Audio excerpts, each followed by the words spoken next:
Welcome to Man Does Tech, where I solve the problems you didn't even know you had. In this video, I will show how to replace an antenna on a Toyota 4Runner. First, gather your tools, including a 10mm wrench and a flathead screwdriver. You will also need a new antenna mast or a complete assembly.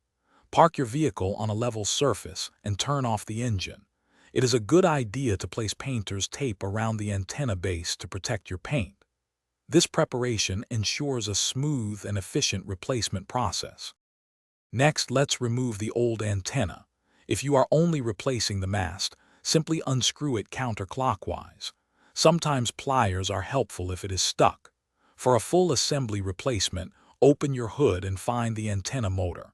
Disconnect the electrical connector and the antenna cable. Then, remove the three 10mm bolts that secure the entire motor assembly.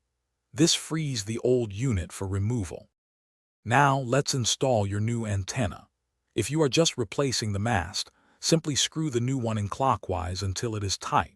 For a complete assembly, carefully position the new motor unit and secure it with the three 10mm bolts.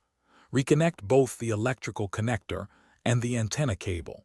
Double-check that all connections are snug and the antenna is firmly seated in its mounting hole.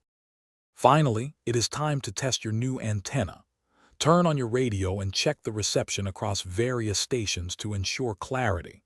Extend and retract the antenna several times to confirm it operates smoothly without any hitches. Listen for any unusual sounds or check for loose components. Once satisfied, remove any painter's tape and clean the area around your newly installed antenna. Thanks for watching. If you found this helpful, don't forget to like and subscribe.